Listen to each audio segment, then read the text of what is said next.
Okay, so before you go and dislike the video, I just want to say, if you've seen my other videos here, you should kinda know that I really like Evangelion, which is why I say you shouldn't watch it. Because as I'm feeling right now, it makes it incredibly hard to enjoy other anime afterwards. Though this isn't a long-running feeling, I've only watched Evangelion for the first time ever this year, with the news of it finally being on Netflix pushing me to see the old dub. Because yes, I do enjoy cheesy old anime English dubs. And ever since watching it, I've had this feeling that the majority of anime I watch now can't come close to emulating the emotion Eva has given me. So to any newcomers, what exactly is the Neon Book of Evangelical Genesis? Well, it's anime that aired in 1995, yes, over 20 years ago, and people still talk about it to this day. It follows a very quiet boy named Shinji as he is dragged into events he doesn't really want to be a part of. The world he lives in has undergone huge change due to a meteoric sort of explosion in Antarctica, and every so often these giant beings called angels attack the city. Shinji's dad and caretaker Misato are higher-ups at NERV, the agency built to withstand these attacks, by launching mechs called Evas that he and a few other kids have to pilot to stop the invading beings. So yeah, it's pretty much a Monster of the Week kind of show. Well, mostly. I mean, for the first half of the anime it goes through building up the situation and different types of angels that the group must overcome. It introduces Shinji and all his friends and family connections, the environment of his school and at NERV, plus the characterization of the other members.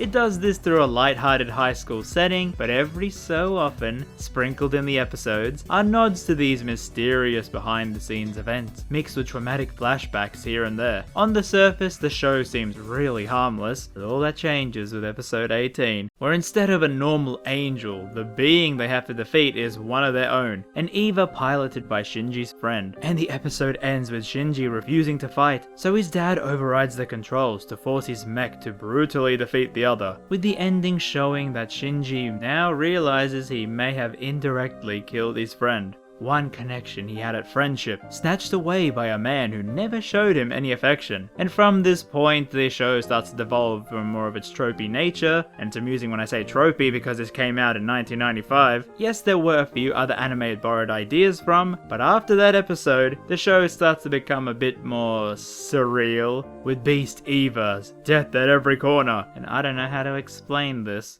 That isn't to say the shift is so sudden or anything. Like I said earlier, throughout the show, you start to feel that things aren't right at NERV. There is more to this than a typical Monster of the Week show. Something is building, and that dread rides with you till the end. Now in this video, I won't be going through the plot episode by episode or anything like that. I mean, you really should experience the show for yourself, and I'm sure most of you already have. For me, it was such a trip, as someone who had never had any idea what was going to happen. I didn't know any spoilers, only that people really like to argue about who is best girl, and this dude likes to cover his mouth saving on animation frames while telling his son to pilot a mech. And for so many years I had this idea on what Evangelion was. It built this reputation in the community as the anime you have to watch. It influenced everything afterwards, it's so monumental. And I don't know, the reputation kinda made me not want to watch it. In my mind there was no show that could fulfill this sort of legacy. That everything in the anime couldn't have been on purpose to sprout so many of these ideas and theories. But I think deep down I was kind of worried that watching this show might change something within me, like it had with so many others. And after watching it earlier this year and struggling to make this video since then, I feel like I can't put into words just how different Evangelion is, how it breaks away from all the anime norms years before they were established. Take for instance two of the main characters, Asuka and Rei, the angry tsundere and the quiet whatever the other dere word is, two characters that have really influenced so many other shows, where you have a red hot themed character opposed to a calmer blue one. Their design is so simple yet effective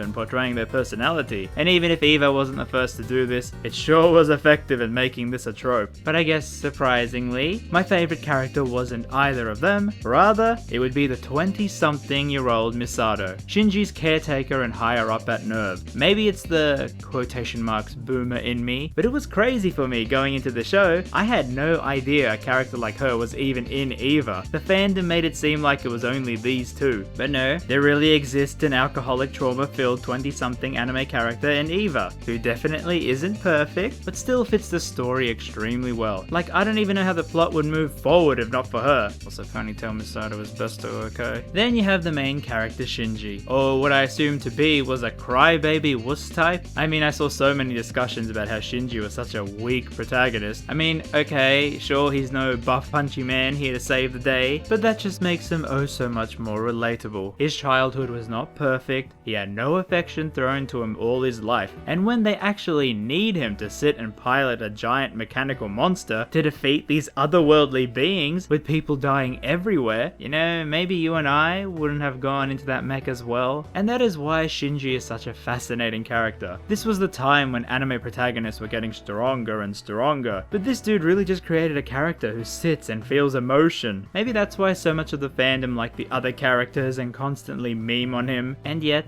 as those fans got older, maybe they start to realize that there's something about Shinji that actually resonates with them. Isolated at your school or job, no one really out there to show you affection towards you, or if they do, it's for their own gain. Or someone does till Netflix says no. Stop that. Shinji starts to relate to you more. In a similar way people say the older you get, you like Squidward more and SpongeBob less. Relatability drives attachment to shows. And when you have a character that isn't just muscle, but a real human who feels emotion, who wants to be loved and connect with others, while the world is out for themselves, you start to relate more. And I guess watching this for the first time as an adult, I can see the frustration in his inactions, but also that Shinji is extremely well written and a developed protagonist. Now, so far on my channel, the other two anime I've talked about are animation overloads. As in, boy howdy, they got some good animation. Because yes, in this medium, I do think it does play a big part into why I love it so much. The ability to just draw on paper whatever you want and translate it into motion is an amazing skill. Which is then ironic that Evangelion has some of the least animation I've ever seen. So many times the characters will not move their mouths to save on lip flaps, or have many panning over still images. Heck, I mean, here's a recap episode too. Yes, this show was troubled with scheduling due to Anno changing his mind on how the anime should end, and it gives you such scenes like this with the elevator where it just lingers on a single frame for so long. Now, is its purpose to save on time and resources? Hell yeah, the dude bro says, of course it's to save money. But then again, if you look at these scenes in the context of the show, well, maybe there's more to it than that. Maybe it's to represent the disconnect that these two have with each other, that for so long they worked together, but Asuka really still hates Rei. And with Rei being naturally quiet, well, I mean, do you constantly talk in elevators you travel in? Maybe there's just one day where you don't feel like it.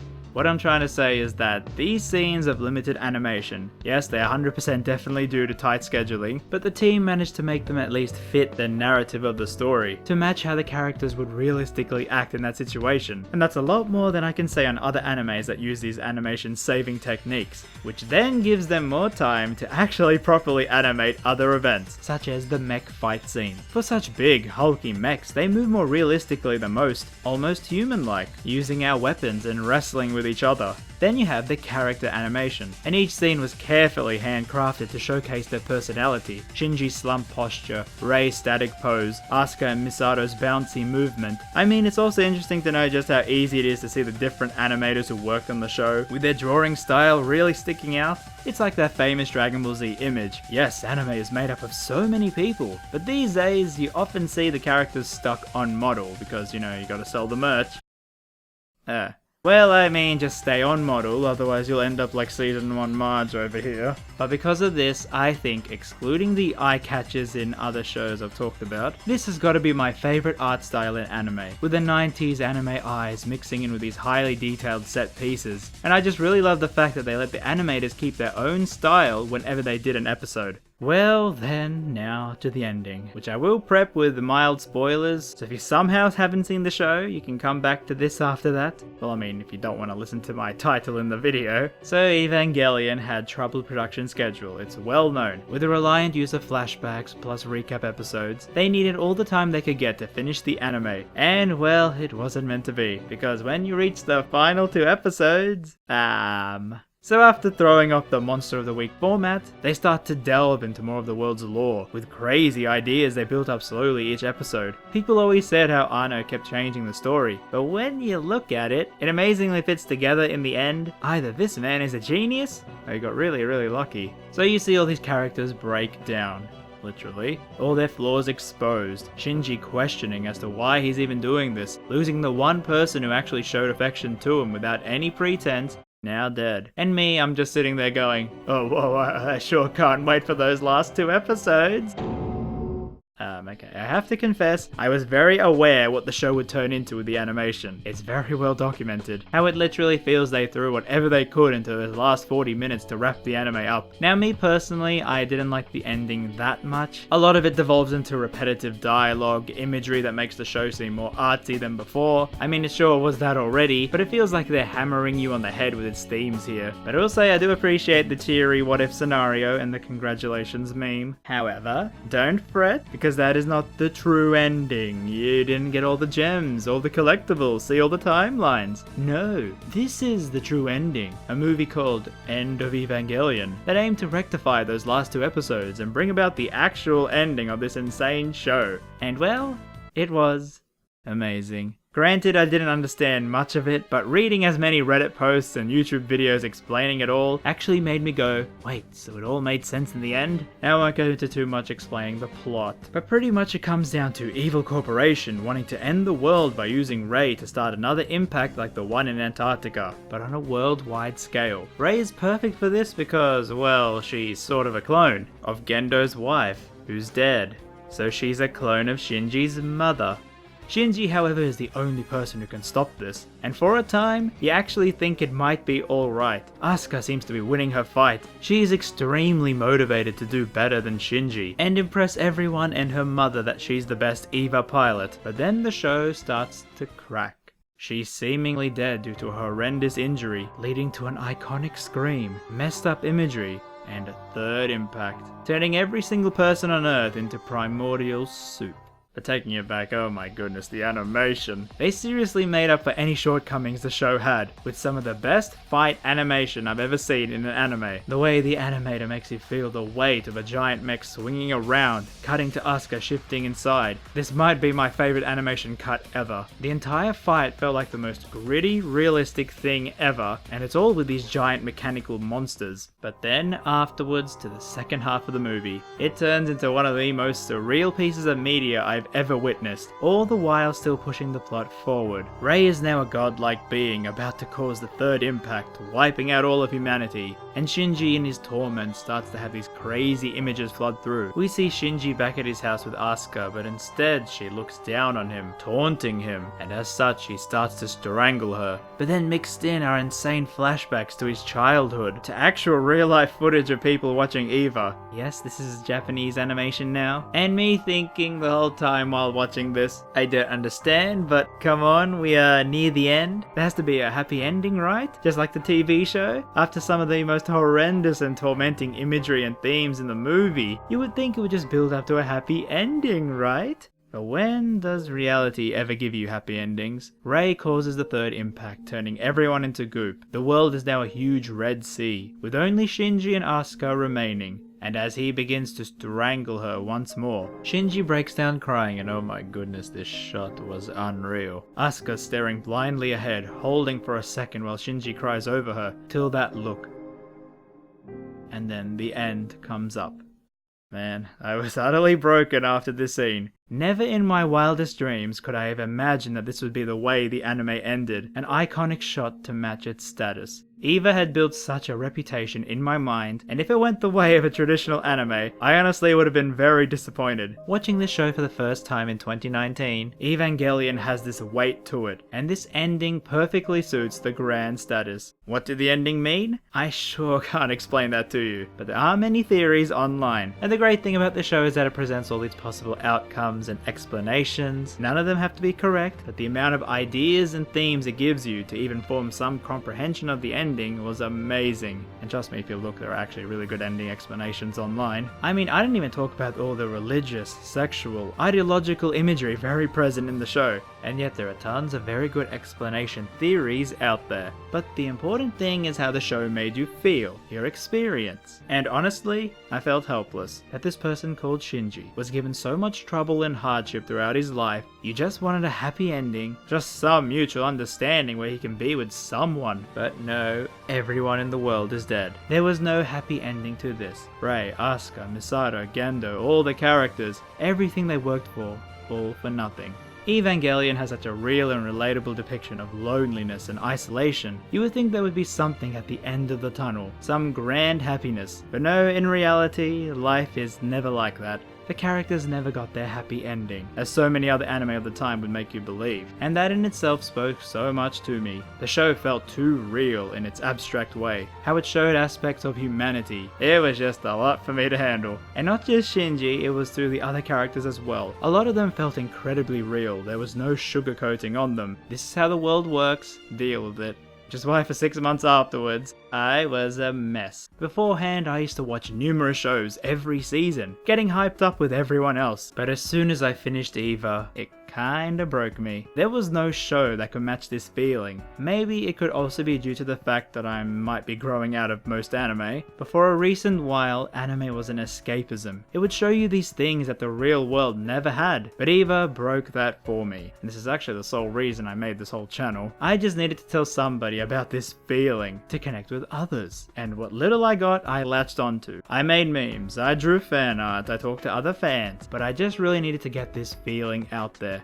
Hey, but don't worry, I'm not completely given up on anime or anything like that. I've slowly been working my way back into it, watching older shows. Because when you think about it, Eva was just made by real people. Actual people who put all their ideas and animations down. And that in itself is fascinating to me. That these people could come up with such ideas and put it down into a format that many people enjoy. That just shows the power of anime, and there is so much this medium still has to offer. But yes, Neon Genesis Evangelion, the show and movie combined, is a masterpiece. I do not think there could ever be something that will match this feeling the show gave me. It's honestly why I think, for your own sake, that you should not watch Neon Genesis Evangelion, because it just might make everything else seem generic by comparison. But how then? Why did they remake the entire premise into 3 movies? Was it to milk the franchise with more merchandise? Or was it because Anno had more to tell? Because, mate, that 4th movie better solve the answer to the universe, or I swear to God.